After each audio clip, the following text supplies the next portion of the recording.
அனைவருக்கும் வணக்கம். 7th ஸ்டாண்டர்டில் ஃபர்ஸ்ட் டேர்மில்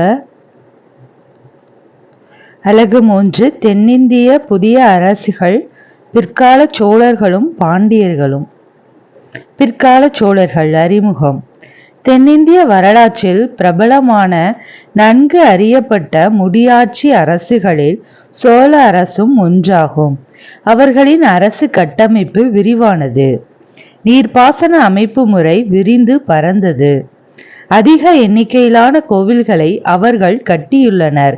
கலை மற்றும் கட்டடக்கலைக்கு சோழர்கள் பெரும் பங்காற்றியுள்ளனர். கடல் கடந்து அவர்கள் சாதனைகள் பல புரிந்துள்ளனர். இவை அனைத்தும் அவர்களுக்கு வரலாற்றில் உயர்ந்த இடத்தை வழங்கியுள்ளது. சோழர்களின் ஆட்சியின் புத்தெழுச்சி. பண்டைய சோழ அரசு காவிரி ஆற்றின் கழிமுக பகுதியை மைய பகுதியாக கொண்டிருந்தது. அதன் தலைநகர் உறையூர் இன்றைய திருச்சிராப்பள்ளி ஆகும். கரிகாலனின் ஆட்சி காலத்தில் இவ்வரசு சிறப்பான இடத்தை வகித்தது. அவருக்கு பின்வந்தோர் காலத்தில் படிப்படியாக சரிவினை சந்தித்தது. 9ஆம் நூற்றாண்டில் காவிரிக்கு வடக்கே ஒரு சிறு பகுதியை ஆண்டு வந்த விஜயாலயன் சோழ வம்சத்தை மீட்டெழ செய்தார். அவர் தஞ்சாவூரை கைப்பற்றி அதை தனது தலைநகராக ஆக்கினார். பிற்காலத்தில் 1ஆம் ராஜேந்திரனும் அவருக்கு பின் வந்தோரும் புதிதாக நிர்மாணிக்கப்பட்ட கங்கை கொண்ட சோழபுரத்தை தலைநகராக கொண்டு சோழ பேரரசை ஆட்சி செய்தனர். 1ஆம் ராஜராஜன் கிபி 985 முதல் 1014 வரை சோழ பேரரசின் மாபெரும் வல்லமை பெற்ற பேரரசர் ஆவார். அவர் காலத்தை வென்ற புகழை ஈட்டினார். காலத்தை வென்று புகழை ஈட்டினவர் யாரு? 1ஆம் ராஜராஜன். தென்னிந்தியாவின் பெரும் பகுதியின் மீது சோழர்களின் அதிகாரத்தை அவர் நிலைநாட்டினார். அவருடைய கப்பற் படையெடுப்புகள் மேலை கடற்கரையிலும் இலங்கையிலும் சோழர் ஆட்சி விரிவடைவதற்கு வழிவகுத்தன. புகழ்பெற்ற ராஜராஜேஸ்வரம் கோவிலை பிரகதீஸ்வரர் கோவில் தஞ்சாவூரில் கட்டினார். தஞ்சை பிரகதீஸ்வரர் கோவில் ராஜராஜேஸ்வரம் கோவிலை கட்டியது யாருன்னா 1ஆம் ராஜராஜன் தான். அவருடைய மகனும் அவருக்கு பின்னர் ஆட்சி பொறுப்பை ஏற்றவருமான 1ஆம் ராஜேந்திரன் 1014 முதல் 1044 தந்தையை போலவே பேரரசை விரிவுபடுத்தி கைப்பற்றிய பகுதிகளை ஒருங்கிணைத்தார். அவருடைய ஆட்சி காலத்தில் சோழ பேரரசு தென்னிந்தியாவில் ஒரு வலுவான சக்தியாக விளங்கியது. அரியணை ஏறிய பின்னர் அவருடைய மிக முக்கிய படையெடுப்பான வட இந்திய படையெடுப்பில் பல பகுதிகளை கைப்பற்றினார். கங்கை கொண்டான், கங்கையை கைப்பற்றியவர் என்று தன்னை பிரகடனப்படுத்தி கொண்டார். கங்கை கொண்டான் அப்படின்னா கங்கையை கைப்பற்றியவர்னு தன்னையே பிரகடனப்படுத்தி கொண்டார். யாரு? 1ஆம் ராஜேந்திரன். வட இந்திய போர்களில் பெற்ற வெற்றியின் நினைவாக கங்கை கொண்ட சோழபுரம் கோவில் எழுப்பப்பட்டது. அவருடைய கடற்படை ஸ்ரீ விஜய பேரரசை தெற்கு சுமத்ரா கைப்பற்ற அவருக்கு துணை புரிந்தது. சோழர்களின் கடற்பகுதிகளின் மீதான கட்டுப்பாடு கடல் கடந்த வணிகம் செழித்தோங்க உதவியது. சோழ பேரரசின் சரிவு. 1ஆம் ராஜேந்திர சோழனை தொடர்ந்து பதவியேற்ற மூவரும் திறமை வாய்ந்த அரசர்களாக இல்லை. 3ஆவதாக பதவியேற்ற வீர ராஜேந்திரனின் மகன்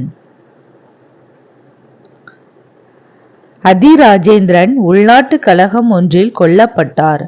அவருடன் விஜயாலயனின் வழிவந்தோரின் ஆட்சி முடிவுக்கு வந்தது.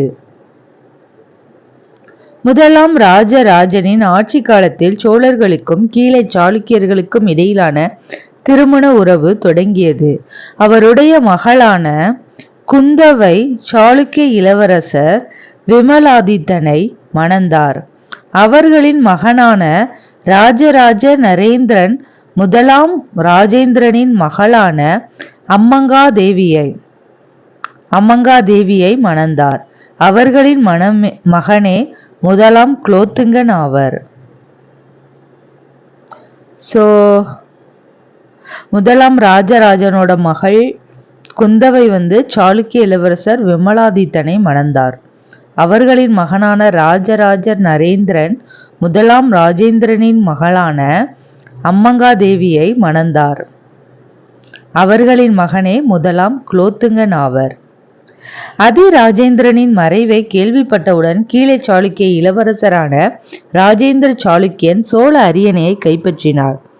முதலாம் குலோத்துங்கன் எனும் பெயரில் சாளுக்கிய சோழ வம்சத்தின் ஆட்சியை அவர் தொடங்கி வைத்தார். சோழ அரியணைக்கு ஏற்பட்டிருந்த அச்சுறுத்தல்களை விரைவில் ஒழித்து கட்டி முதலாம் குலோத்துங்கன் தனது நிலையை உறுதிப்படுத்தி கொண்டார். தேவையற்ற போர்களை தவிர்த்த அவர் பொதுமக்களின் நன்மதிப்பை பெற்றார். ஆனால் இலங்கையில் சோழர்களுக்கு சொந்தமாக இருந்த பகுதிகளை இழந்தார். பாண்டிய நாட்டில் இருந்த பகுதிகளும் சோழர்களின் கட்டுப்பாட்டிலிருந்து நழுவின. காஞ்சிபுரத்தை தெலுங்கு சோழர்களிடம் இழக்க நேரிட்டது. 1279 பாண்டிய அரசன் முதலாம் மாறவர்மன் குலசேகர பாண்டியன் 3ஆம் ராஜேந்திர சோழனை தோற்கடித்து பாண்டியர் ஆட்சியை இன்றைய தமிழகத்தில் நிறுவினார். அத்துடன் சோழ வம்சத்தின் ஆட்சி முடிவுற்றது. 1279 பாண்டிய அரசன் முதலாம் மாறவர்மன் குலசேகர பாண்டியன் 3ஆம் ராஜேந்திர சோழனை தோற்கடித்து பாண்டியரோட ஆட்சியை இன்றைய தமிழகத்தில் நிறுவினார். அதோட சோழ வம்சத்தோட ஆட்சி முடிவுற்றது. நிர்வாக முறை. மத்திய அரசின் நிர்வாகம் அரசரின் நேரடி கட்டுப்பாட்டில் இருந்தது. நாட்டின் தலைமை பொறுப்பில் இருந்த அவர் பெருமளவு அதிகாரத்தை கொண்டிருந்தார். அரசரின் ஆணைகள் அவருடைய அதிகாரிகளால் பனை ஓலைகளில் எழுதப்பட்டன அல்லது கோவில் சுவர்களில் பொறிக்கப்பட்டன. அரசுரிமை பரம்பரை இயல்புடையதாய் இருந்தது. அரசர் தனது மூத்த மகனை தனது வாரிசாக தெரிவு செய்தார். மூத்த மகன் யுவராஜன் என்று அழைக்கப்பட்டார். யுவராஜாக்கள் நிர்வாகத்தில் பயிற்சி பெறுவதற்காக மண்டல ஆளுநர்களாக நியமிக்கப்பட்டனர். சோழ அரசர்கள் நன்கு கட்டமைக்கப்பட்ட நிர்வாக முறையை உருவாக்கி இருந்தனர். நிர்வாக வசதிக்காக பேரரசு மண்டலங்களாக பிரிக்கப்பட்டிருந்தன. ஒவ்வொரு மண்டலமும் பல நாடுகளாக பிரிக்கப்பட்டிருந்தன. ஒவ்வொரு நாடு பிரிவுக்குள்ளும் பல கூற்றங்கள், கிராமங்களின் தொகுப்பு இடம்பெற்றிருந்தன. கிராமமே நிர்வாக அமைப்பின் மிகச்சிறிய அலகாகும். உள்ளாட்சி நிர்வாகம். உள்ளாட்சி நிர்வாகமானது ஊரார், சபையோர், நகரத்தார், நாட்டார் எனும் அமைப்புகளின் மூலமாக செயல்பட்டது. வேளாண்மையின் விரிவாக்கத்தினால் கிராமப்புறங்களில் அதிக எண்ணிக்கையில் விவசாயிகளின் குடியிருப்புகள் உருவாயின. அவை ஊர்கள் என அறியப்பட்டன. நில உடைமையாளர்களாக இருந்த ஊரார் ஊரின் சார்பாக பேசுபவர்களாக இருந்தனர். பிராமணர் கிராமங்களைச் சேர்ந்த சபையோர் பொது நிர்வாகத்தையும் நிதி நிர்வாகத்தையும் நீதி வழங்குதலையும் மேற்கொண்டனர். வணிகர்களின் குடியிருப்புகளை நகரத்தார் நிர்வகித்தனர். இருந்த போதிலும் தனித்திறன் பெற்ற கட்டுமான கலைஞர்கள், இரும்பு தொழில் செய்வோர், தங்க வேலை செய்வோர், நெசவு செய்வோர், மட்பாண்டம் வனைவோர் ஆகியோரும் நகரத்தில் வாழ்ந்தனர். நாடுகளில் நாட்டார் எனும் அமைப்பு நாடோடு தொடர்புடைய பூசல்களையும் ஏனைய சிக்கல்களையும் தீர்த்து வைத்தது. ஊர், சபை, நகரம், நாடு ஆகியவற்றில் இருந்த மன்றங்கள் பல்வேறு குழுக்கள் மூலம் பணிகளை மேற்கொண்டன. இக்குழுக்கள் நீர்ப்பாசனம், சாலைகள், கோவில்கள், தோட்டங்கள், வரி வசூல், மத விழாக்களை நடத்துதல் போன்ற பணிகளை மேற்கொண்டன. உத்திரமேரூர் கல்வெட்டுக்கள். இன்றைய காஞ்சிபுரம் மாவட்டத்தில் உள்ள உத்திரமேரூர் கிராமம் பிராமணர்களுக்கு கொடையாக வழங்கப்பட்ட ஒரு பிரம்மதேய கிராமமாகும். இக்கிராமத்தில் கிராம சபைக்கான உறுப்பினர்கள் எவ்வாறு தேர்ந்தெடுக்கப்படுகின்றனர் என்பது குறித்து தெளிவாக விளக்கும் கல்வெட்டுக்கள் உள்ளன. ஒவ்வொரு குடும்பிலிருந்தும் வார்டு உறுப்பினர்கள் ஒருவர் தேர்ந்தெடுக்கப்படுவர். மொத்தம் 30 குடும்பங்கள் இருந்தன. போட்டியிடும் ஆடவர் 35 முதல் 70 வயது வரம்புக்குள் இருத்தல் வேண்டும். வேத நூல்களிலும் சமய நூல்களிலும் தேர்ச்சி பெற்றிருப்பதும் நில உரிமையாளர்களாகவோ சொந்த வீடு உடையவராகவோ இருக்க வேண்டும் என்பவை தகுதிகளாகும். தேர்ந்தெடுக்கும் முறை: ஒவ்வொரு குடும்பிலிருந்தும் தகுதியுடைய வேட்பாளர்களின் பெயர்கள் பனையோலை துண்டுகளில் எழுதப்படும். அவை மட்பாண்டம் ஒன்றில் போடப்படும்.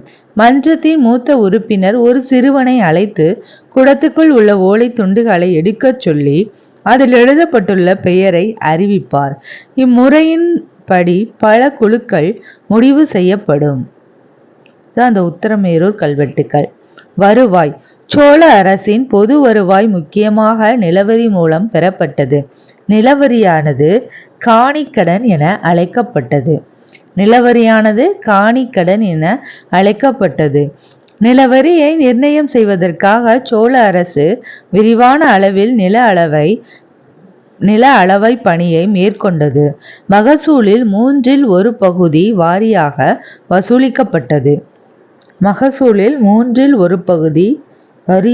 வசூலிக்கப்பட்டது.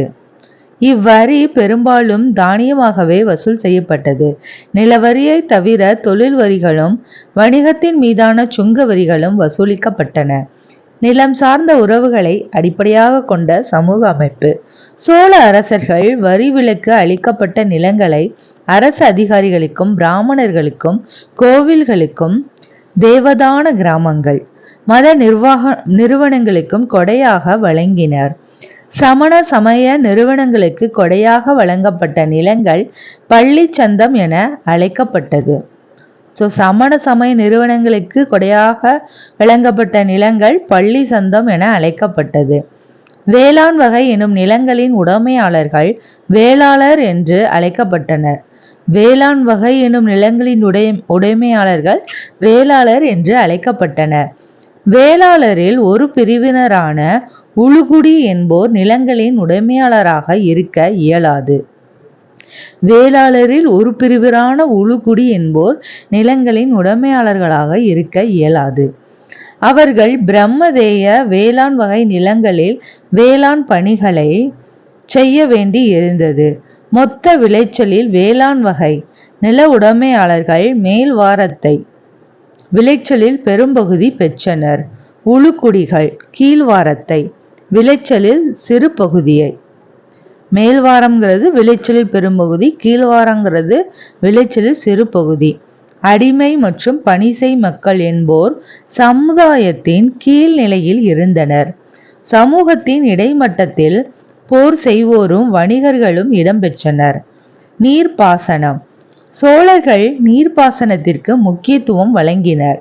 கங்கை கொண்ட சோழபுரத்தில் 1ஆம் ராஜேந்திர சோழனால் உருவாக்கப்பட்ட 16 மைல் நீளம் கொண்ட ஏரிக்கரை தடுப்பணை மிகச்சிறந்த எடுத்துக்காட்டாகும். நீர்ப்பாசனம் சோழபுரத்துல 1ஆம் ராஜேந்திர சோழனால் உருவாக்கப்பட்ட 16 மைல் நீளம் கொண்ட ஏரிக்கரை தடுப்பணை மிகச்சிறந்த எடுத்துக்காட்டாகும். காவிரியின் கழிமுக பகுதியில் குறுக்கும் நெடுக்குமாக மரபு சார்ந்த முறையில் நீரினை திசை மாற்றி விடுவதற்கான வடி வாய்க்கால்கள் அமைக்கப்பட்டிருந்தன. தேவைப்படும் நீரை கொண்டு வருவது வாய்க்கால், தேவைக்கு அதிகமான நீரை வெளியேற்றுவது வடிகால். பொதுமக்கள் அனைவருக்கும் சொந்தமான வாய்க்கால் ஊர் வாய்க்கால் என அழைக்கப்பட்டது. நாடு எனும் நிர்வாக பிரிவின் மட்டத்தில் பயன்படுத்தப்பட்ட வாய்க்கால்கள் நாடு வாய்க்கால்கள் என குறிப்பிடப்பட்டன. நீர் விநியோகத்தில் சுற்றுமுறை நடைமுறையில் இருந்தது. மதம். சோழர்கள் சைவத்தின் மீது மிகுதியான பற்று கொண்டவராவர். சிவபெருமானின் திருவிளையாடல்கள் சைவ அடியார்களான நாயன்மார்களால் பாடல்களாக இயற்றப்பட்டன. நம்பியாண்டார் நம்பியால் தொகுக்கப்பட்ட அவை திருமுறைகள் என அழைக்கப்படுகின்றன. நம்பியாண்டார் நம்பியால் தொகுக்கப்பட்ட அவை திருமுறைகள் என அழைக்கப்பட்டன. கோவில்கள். சோழர்கள் காலத்தில் பிரம்மாண்டமான கோவில்கள் கட்டப்பட்டன. தஞ்சாவூர், கங்கை கொண்ட சோழபுரம், தாராசுரம் ஆகிய இடங்களில் உள்ள கோவில்கள் சோழர்களின் கலைகளான கட்டடங்கள், சிற்பங்கள், செப்பு சிலைகள், ஓவியங்கள், படிமவியல் ஆகியவற்றின் களஞ்சியமாக உள்ளன. சோழர்கள் கால கோவில்கள் வழிபாட்டிற்கான இடங்கள் மட்டுமல்லாமல் பெருமளவு நிலங்களை சொந்தமாக கொண்டிருந்தன. அவை கல்வியையும் பக்தி கலைகளின் வடிவங்களான நடனம், இசை, நாடகம் ஆகியவற்றையும் வளர்த்தன. நடன மாதர், இசைக்கலைஞர்கள், பாடகர்கள், இசைக்கருவிகளை மீட்டுவோர், அர்ச்சகர்கள் ஆகியோர் கோவில் பணியாளர்கள் ஆவர். தஞ்சை பெரிய கோவில், கங்கை கொண்ட சோழபுரம் கோவில். சோழர்களின் கல்வி பணி. சோழ அரசர்கள் கல்வி பணிகளுக்கு பெரும் ஆதரவு நல்கினர். முதலாம் ராஜேந்திரன் எண்ணாயிரம், தற்போதைய விழுப்புரம் மாவட்டத்தில் உள்ள எண்ணாயிரம் எனும் கிராமத்தில் வேத கல்லூரி ஒன்றை நிறுவினார். அக்கல்லூரியில் 14 ஆசிரியர்களின் வழிகாட்டுதலில் 340 மாணவர்கள் வேதங்கள், இலக்கணம், உபநிடதங்கள் ஆகியவற்றை கற்றனர். அவருக்கு பின் வந்த ஆட்சியாளர்கள் அவருடைய அப்பணியை முன் உதாரணமாக கொண்டு பின்பற்றினர். அதன் விளைவாக இன்றைய புதுச்சேரிக்கு அருகேயுள்ள திருபுவனை எனும் ஊரில் இன்றைய செங்கல்பட்டு மாவட்டத்தில் உள்ள திருமுக்கூடலிலும் முறையே 1048, 1067 ஆகிய ஆண்டுகளில் இதே போன்ற கல்லூரிகள் நிறுவப்பட்டன. செங்கல்பட்டு மாவட்டத்தில் உள்ள திருமுக்கூடல்ல 1048, 1067 ஆகிய ஆண்டுகளில் இது போன்ற கல்விகள் நிறுவப்பட்டன. உன்னதமான இலக்கியங்களான பெரிய புராணமும் கம்ப ராமாயணமும் இக்கால பகுதியை சேர்ந்தவை ஆகும். வணிகம். சோழர்களின் காலத்தில் வணிகம் தழைத்தோங்கியது.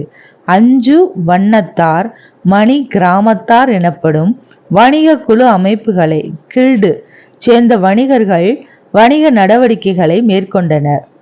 5 வண்ணத்தார், மணி கிராமத்தார். இந்த குழுவை தான் கில்டுங்கிறாங்க. 5 வண்ணத்தார் குழுவானது மேற்கு ஆசியர்கள், அரேபியர்கள், யூதர்கள், கிறித்தவர்கள், இஸ்லாமியர்கள் ஆகியோரை உள்ளடக்கியதாகும். அவர்கள் கடல் கடந்து வணிகம் செய்தோர் ஆவர்.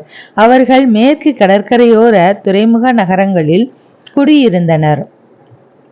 மணி கிராமத்தார் வணிக குழு அமைப்பைச் சேர்ந்த வணிகர்கள் உள்நாட்டு வணிகத்தில் தீவிரமாக ஈடுபட்டிருந்தனர் என சொல்லப்படுகிறது. காலப்போக்கில் அவ்விரு அமைப்புகளும் ஐநூற்றவர், திசை 1500 எனும் பெயர்களில் ஒருங்கிணைத்தன. 500 திசை 1500 எனும் பெயர்களில் ஒருங்கிணைந்தன. அவை கர்நாடக மாநிலம் ஐகோலில் இருந்த தலைமை அமைப்பின் வழிகாட்டுதலில் செயல்பட்டன. இந்த 500 அமைப்பு தென்கிழக்காசிய நாடுகளை உள்ளடக்கிய கடல் கடந்த வணிக நடவடிக்கைகளை செயல்படுத்தியது. தென்கிழக்கு ஆசிய நாடுகளோடு மேற்கொள்ளப்பட்ட கடல் கடந்த வணிகத்தின் மூலம் யானை தந்தங்கள், பவளங்கள், சங்குகள், ஒளிபுகும் புகா கண்ணாடிகள், பாக்கு, ஏலம், வர்ணப்பட்டு நூல்களோடு நெய்யப்பட்ட பருத்தி இலைத்துணிகளில் ஆகியன இறக்குமதி செய்யப்பட்டன. யானை தந்தங்கள், பவளம், சங்குகள், ஒளிபுகும் புகா கண்ணாடிகள், பாக்கு, ஏலம், வர்ணப்பட்டு நூல்களோடு நெய்யப்பட்ட பருத்தி இலைத்துணிகள் ஆகியன இறக்குமதி செய்யப்பட்டன. இதெல்லாம் இறக்குமதி செஞ்சாங்க. சந்தனக்கட்டை, கருங்காலிக்கட்டை, சுவையூட்டும் பொருட்கள், விலையுயர்ந்த ஆபரண கற்கள், மிளகு, எண்ணெய், நெல், தானியங்கள், உப்பு ஆகியவை ஏற்றுமதி செய்யப்பட்டன. பிற்கால பாண்டியர்கள் அறிமுகம். கிமு 4ஆம் நூற்றாண்டில் இருந்து தென்னிந்தியாவை குறிப்பிட்ட இடைவெளிகளோடு ஆட்சி செய்த 3 பழமையான அரச வம்சங்களுள் பாண்டியர்கள் அடங்குவர். முத்து குளித்தலோடு தொடர்புடைய கொற்கை தொடக்க காலத்தில் அவர்களின் துறைமுகமாகவும் தலைநகரமாகவும் இருந்ததாக கருதப்படுகிறது. பாண்டியர்களின் பல பழமையான தமிழ் கல்வெட்டுக்கள் மதுரையிலும் அதன் சுற்றுப்புறங்களிலும் கண்டறியப்பட்டுள்ளதால் அவர்கள் பிற்காலத்தில் மதுரைக்கு இடம்பெயர்ந்திருக்கலாம் என கருதலாம். சங்ககால பாண்டியர்களின் கீழ் மதுரை நகர் மாபெரும் பண்பாட்டு மையமாக திகழ்ந்தது. தமிழ் புலவர்களும் எழுத்தாளர்களும் அங்கு ஒன்று கூடி தமிழ் செவ்வியல் இலக்கியங்களுக்கு சிறந்த பங்களிப்பை செய்துள்ளனர். கிபி 6ஆம் நூற்றாண்டில் களப்பிரர்களை வெற்றி கொண்டு பாண்டியர்கள் தென் தமிழகத்தில் தங்களை மீண்டும் வலுவாக நிறுவிக்கொண்டனர். கிபி 6ஆம் நூற்றாண்டில் களப்பிரர்களை வெற்றி கொண்டு பாண்டியர்கள் தென் தமிழகத்தில் தங்களை மீண்டும் வலுவாக நிறுவிக்கொண்டனர். ஆனால் 9ஆம் நூற்றாண்டு முதல் 13ஆம் நூற்றாண்டு வரை தென்னிந்தியாவை ஆண்ட பிற்கால சோழர்களின் எழுச்சியை பாண்டியர்களால் எதிர்கொள்ள இயலவில்லை. 9லிருந்து 13 வரைக்க பிற்கால சோழரோட எழுச்சியினால பாண்டியர்களால் எதிர்கொள்ள இயலவில்லை. பின்னர் சோழர்களின் வீழ்ச்சியை சாதகமாக பயன்படுத்தி பிற்கால பாண்டியர் மீண்டும் தங்கள் அதிகாரத்தை நிறுவினர். அவர்களின் ஆட்சி 16ஆம் நூற்றாண்டு வரை தொடர்ந்தது. பாண்டிய அரசு மீண்டெழுதல் கிபி 600 முதல் 920 வரை. கடுங்கோன் எனும் பாண்டிய அரசன் 6ஆம் நூற்றாண்டின் இறுதியில் களப்பிரர்களிடமிருந்து பாண்டியர்களின் பகுதியை மீட்டார். அதனைத் தொடர்ந்து வேறு இருவர் அரச பதவி ஏற்றனர். அரிகேசரி மாறவர்மன் எனும் வலிமை மிக்க முதல் பாண்டிய அரசர் கிபி 642 அரியணை ஏறினார். அவர் பல்லவ அரசர்கள் 1ஆம் மகேந்திரவர்மன், 1ஆம் நரசிம்மவர்மன் ஆகியோரின் சமகாலத்தவர் ஆவர். கல்வெட்டுக்களும் செப்பு பட்டயங்களும் தனது எதிரிகளான சேரர், சோழர், பல்லவர், சிங்களர் ஆகியோரை அவர் வெற்றி கொண்டதை புகழ் பாடுகின்றன. ஹரிகேசரி மாறவர்மன் சமணர்களை துன்புறுத்திய கூன் பாண்டியனே என அடையாளப்படுத்தப்படுகிறார். இந்த ஹரிகேசரி தான் கூன் பாண்டியன். சைவ துறவியான திருஞான சம்பந்தர் அரிகேசரியை சமண மதத்தில் இருந்து சைவத்திற்கு மாற்றினார். மதம் மாறிய பின்னர் அரிகேசரி சுமார் 8000 சமணர்களை கழுவேற்றியதாக கூறப்படுகிறது. எண்ணிக்கை மிகப்படுத்தி கூறப்பட்டிருப்பினும் சைவத்திற்கு மாறிய பின்னர் அரிகேசரியின் சமண எதிர்ப்போக்கு சந்தேகத்திற்கு இடமில்லாதது. அரிகேசரிக்கு பின்னர் பாண்டியர் அரச வம்சத்தின் மகத்தான மன்னனான ஜடில பராந்தக நெடுஞ்சடையன் 1ஆம் வரகுணன் 756 முதல் 815 ஆட்சி பொறுப்பேற்றார். அவரே வேள்விக்குடி செப்பேட்டுகளின் கொடையாளி ஆவர். நெடுஞ்சடையன் தஞ்சாவூர், திருச்சிராப்பள்ளி, சேலம், கோயம்புத்தூர் ஆகிய பகுதிகளை உள்ளடக்கியதாக பாண்டிய அரசை விரிவுபடுத்தினார். நெடுஞ்சடையனுக்கு பின்னர் ஆட்சி பொறுப்பேற்ற ஸ்ரீமாற, ஸ்ரீவல்லபன், 2ஆம் வரகுணன் ஆகியோர் பல்லவர்களால் தோற்கடிக்கப்பட்டனர். பின்னர் 1ஆம் பராந்தகனின் கீழ் எழுச்சி பெற்ற சோழ வம்சத்தை அவர்களால் எதிர்கொள்ள இயலவில்லை. 1ஆம் பராந்தகனிடம் தோல்வியடைந்த பாண்டிய அரசன் 2ஆம் ராஜசிம்மன் 920 நாட்டை விட்டு வெளியேறினார். இவ்வாறு கடுங்கோனால் மீள் எழுச்சி பெற்ற பாண்டிய ஆட்சி முடிவுற்றது. பிற்கால பாண்டியர்களின் எழுச்சி.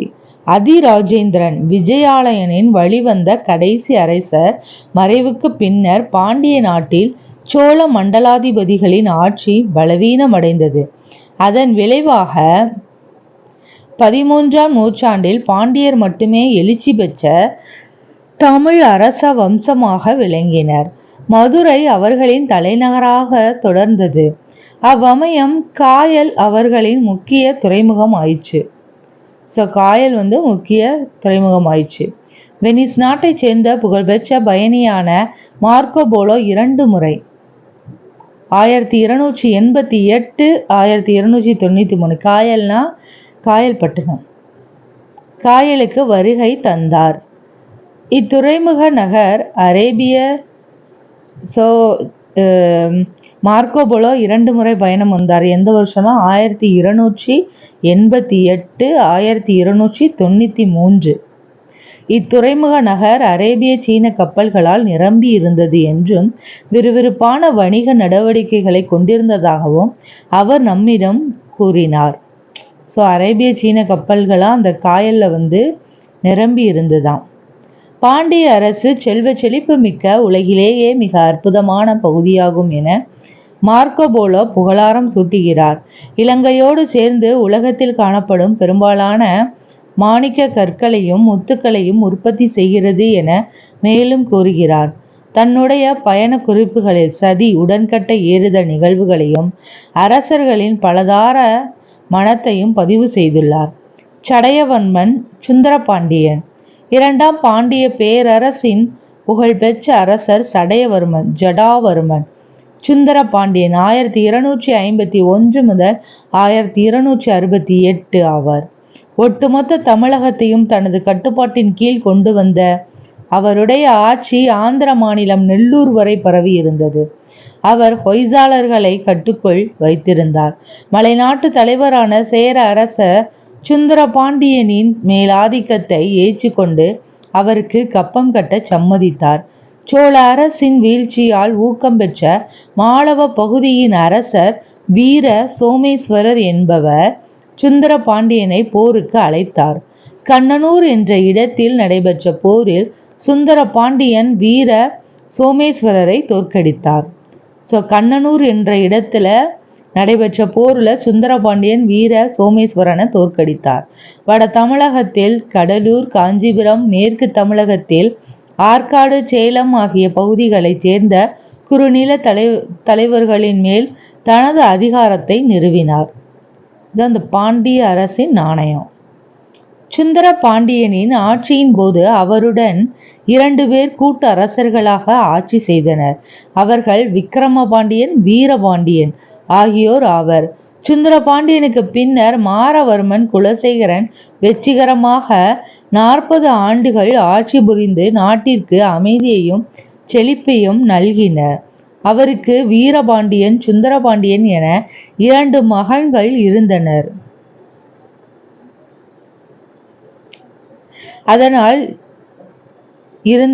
அரசர் வீரபாண்டியனை கூட்டு அரசராக நியமித்தார். அதனால் தந்தை மீது வெறுப்புற்ற சுந்தரபாண்டியன் தந்தையார் மாறவர்மன் குலசேகரனை கொன்றார். வீரபாண்டியனை மூத்த பையனை அவர் ஆதரிச்சனால இளைய பையனுக்கு அப்பா மேல கோபம் வந்துடுச்சு. அதனால சுந்தர பாண்டியன் தந்தை மீது வெறுப்புற்று தந்தையார் மாறவர்மன் குலசேகரனை கொன்னுட்டாரு. தொடர்ந்து ஏற்பட்ட உள்நாட்டு போரில் வீரபாண்டியன் வெற்றி பெற்று தன்னை வலுவாக நிறுவிக்கொண்டார். தோல்வியுற்ற சுந்தரபாண்டியன் டெல்லிக்கு விரைந்து அலாவுதீன் கில்ஜியின் பாதுகாப்பில் அடைக்கலமானார். இதுவே மாலிகபூரின் படையெடுப்புக்கான வாய்ப்பை வழங்கியது. மாலிகபூரின் படையெடுப்புக்கு பின்னர் ஆட்சி செய்து கொண்டிருந்த அரச குடும்பத்தைச் சேர்ந்த பல அரசர்களால் பாண்டிய நாடு பிரித்து கொள்ளப்பட்டது. மதுரையில் டெல்லி சுல்தானுக்கு கட்டுப்பட்ட ஒரு முஸ்லிம் அரசு உருவாக்கப்பட்டது. ஆட்சி அமைப்பும் சமூகமும் அரசு. பாண்டிய அரசர்கள் தலைநகரை பொறுத்தமட்டிலும் மதுரைக்கே முன்னுரிமை கொடுத்தனர். மதுரை பொதுமக்களால் கூடல் என்றே போற்றப்பட்டு வந்தது. பாண்டிய மன்னர்கள் பாரம்பரியமாக கூடல் கோன், கூடல் காவலன் என மதிக்கப்பட்டனர். இராணுவ ரீதியாக அண்டை நாடுகளை காட்டிலும் பாண்டியர்களின் ஆதிக்கம் ஓங்கியிருந்தது. இதன் காரணம் அவர்களிடம் இருந்த குதிரை படைகளாகும். அரேபிய வணிக பண்பாட்டு உலகில் அவர்களுக்கு இருந்த தொடர்பின் மூலம் அவர்கள் அந்த குதிரைகளை இறக்குமதி செய்தனர். இவங்களுக்கு கடல் கடந்த வாணிபம் இருந்தது. அதுலேயும் குறிப்பாக அரேபியர்களோட வாணிபம் இருந்தனால குதிரைப்படையை அதிக அளவில் இறக்குமதி செஞ்சிருக்காங்க. அரசர் மனு சாஸ்திரத்தின் படிதான் ஆட்சி செய்வதாக கூறினர். இக்கோட்பாடு சமூகத்திலிருந்து ஏற்றத்தாழ்வு நிலைகளை நியாயப்படுத்தியது. அரசர்களும் உள்ளூர் தலைவர்களும் மங்களம் அல்லது சதுர்வேதி மங்கலம் எனும் பிராமணர் குடியிருப்புகளை உருவாக்கினர். இவை நீர்ப்பாசன வசதிகளோடு உருவாக்கப்பட்டிருந்தன. நிலத்தின் உண்மையான உடைமையாளர்கள் பூமி புத்திரர் அல்லது வேளாளர் என விவரிக்கப்பட்டுள்ளனர். வரலாற்று ரீதியாக அவர்கள் அப்பகுதியை சேர்ந்த மக்களாகையால் அவர்கள் நாட்டு மக்கள் எனவும் குறிப்பிடப்பட்டுள்ளனர். இச்சமூக மக்கள் ஒன்றிணைந்த மன்றம் சித்திர மேலி பெரிய நாட்டார் என அழைக்கப்பட்டது. அரசு அதிகாரிகள். அதிகாரிகளின் குழு ஒன்று அரசரின் ஆணைகளை நடைமுறைப்படுத்தியது. பிரதம மந்திரி உத்தர மந்திரி என அழைக்கப்பட்டார். முக்கிய வரலாற்று ஆளுமைகளான மாணிக்க வாசகர், குலச்சிறையார், மாறன்காரி ஆகியோர் அமைச்சர்களாக பணியாற்றினர். அரசு செயலகம் எழுத்து மண்டபம் என அழைக்கப்பட்டது. அரசு செயலகம்தான் எழுத்து மண்டபம் என அழைக்கப்பட்டது. மிகவும் மதிக்கப்பட்ட அதிகாரிகள். மாறன் எயினன் சாத்தன் கணபதி ஏனாதி சாத்தன் திறத்திரன் மூர்த்தி எயினன் ஆகியோரும் மற்றவரும் ஆவர். பள்ளிவேலன் பராந்தகன் பள்ளிவேலன் மாறன் ஆதித்தன் தென்னவன் தமிழ்வேல் ஆகியவை பட தளபதிகளின் பட்டங்களாகும். ஸோ இதெல்லாம் படை தளபதிகளோட பட்டங்களாம்.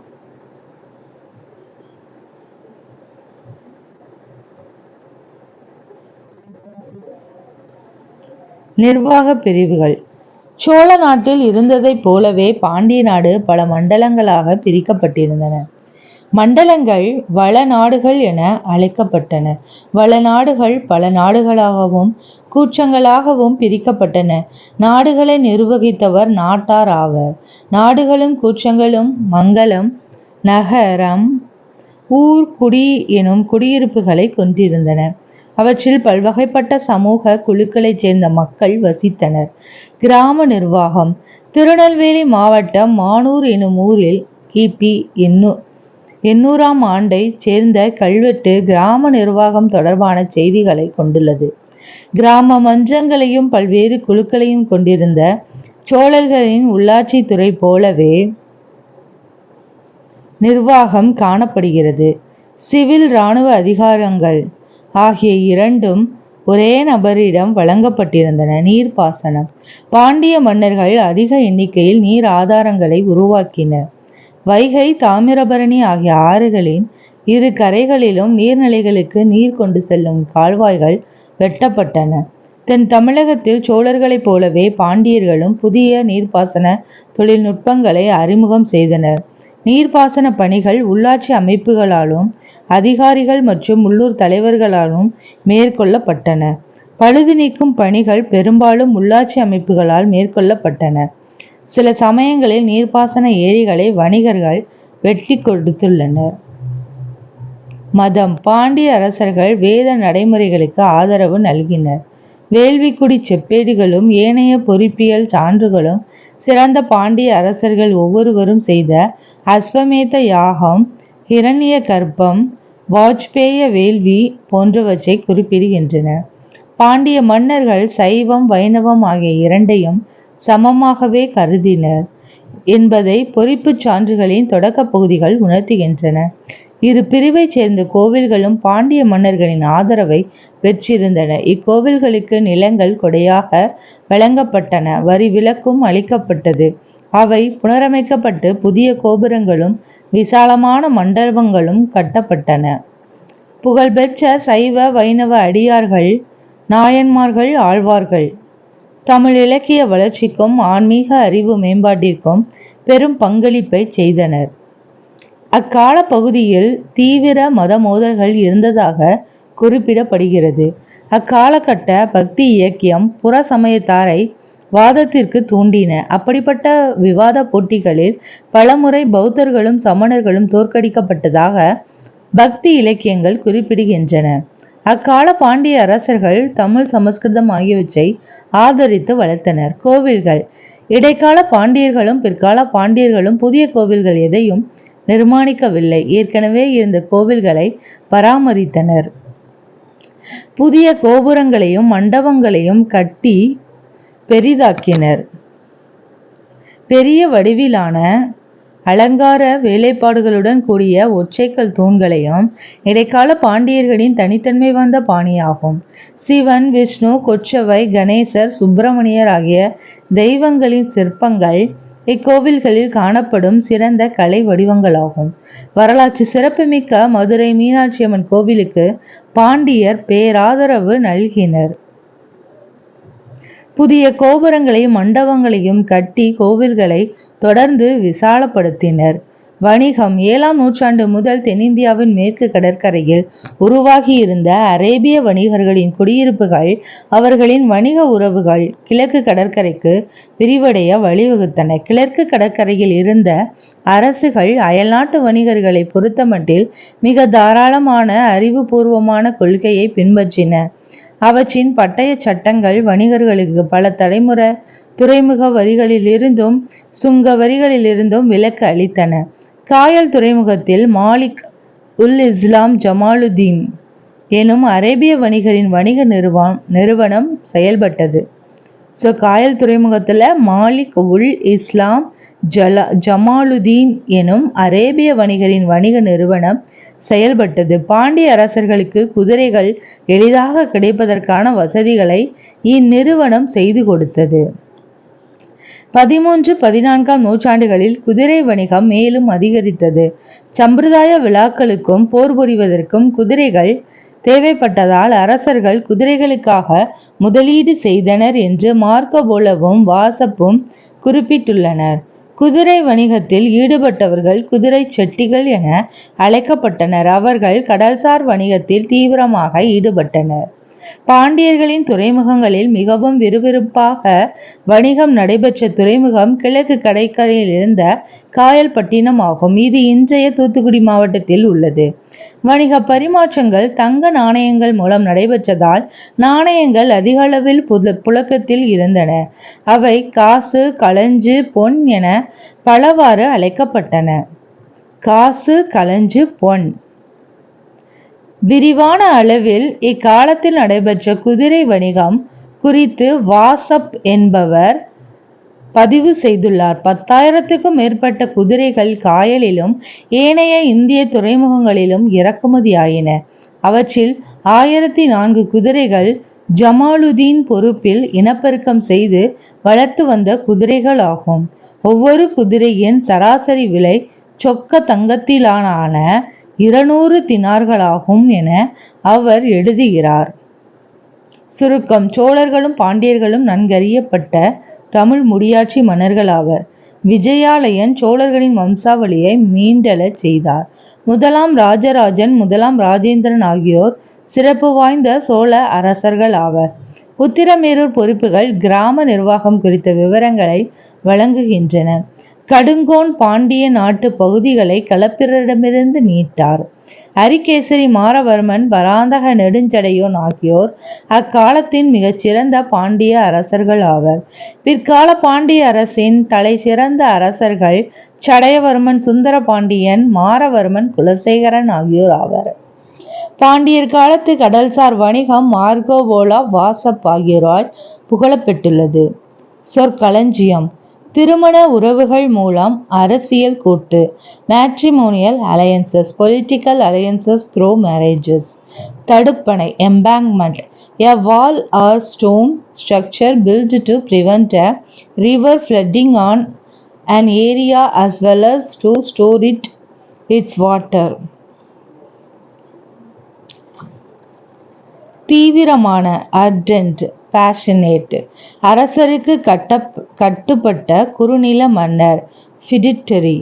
A subordinate to another sovereign or ruler. புகலிடம், refuge, shelter. கருவூலம், repository. Place in which things are stored. நன்றி.